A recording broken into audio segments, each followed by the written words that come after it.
Kinunan ng water sample ang water delivery truck ni Mariano kanina sa isang bulk water refilling station sa Barangay Central, Gisad, Baguio City.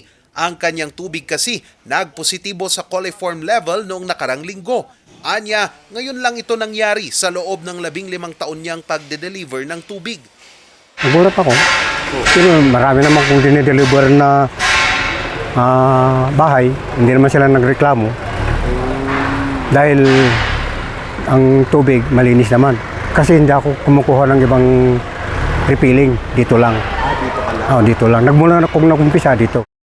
Pero nang suriin ang listahan ng Business Permits and Licensing Office, wala ang negosyo ni Mariano sa listahan. Ibig sabihin, kolorum ang kanyang negosyo.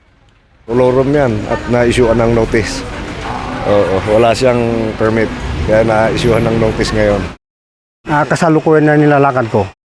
Isa lamang si Mariano sa higit 15 water delivery trucks na nadiskubring kolorum sa isinagawang surprise inspection ng Water Quality Monitoring Task Force ng Pamahalang Lungsod.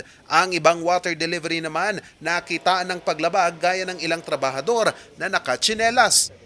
Usually kasi pag ganito sir, meron din silang handling. May seminar po sila on handling po ng water. No? So, dun pa lang, mababa na po or hindi na good, low standard na po siya. Ito'y kasunod ng mandato ni Mayor Benjamin Magalong na inspeksyonin lahat ng mga bulk water refilling stations sa Baguio City kasunod ng paghupa ng kaso ng diarrhea. Isa rin sa kanyang mandato ay hanapin ang mga illegal na mga nag-ooperate na deep well at haulers ng tubig. Isa-isa itong kino-coordinate na ating City Mayor at iniimbestigahan ng ating National Water Resource Board. Well, dapat they should stop pumping, no?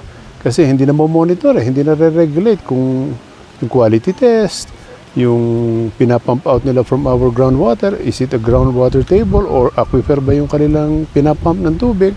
So, lahat nito dapat revealed sa ating NWRB.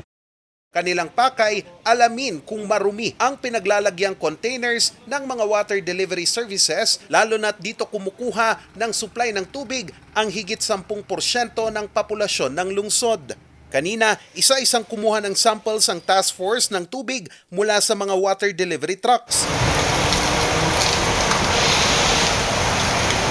Ang mga samples ipapadala sa laboratory ng City Health Services Office at isa sa ilalim ito sa bacteriological test kung malinis o marumi ang tubig. Siyempre, tignan niyo naman ang bilis ng deliveries nila. Karga, deliver, baka hindi na naglilinis yung mga yan. Kaya chinecheck din natin yung karga. Kasi may mga contaminants din yan, sidings ng tank, yung mga hose, tsaka yung mga joints niya. Mula kasi sa 1,500 na deep wells na nasuri ng pamahalang lungsod, 300 lang sa mga ito ay mayroong permit mula sa National Water Resources Board. Dahil dito, nais pag-usapan at amyendahan sa konseho ang water code ng lungsod para matiyak ang kaligtasan ng publiko at hindi na maulit ang pagsipa ng kaso ng diarrhea.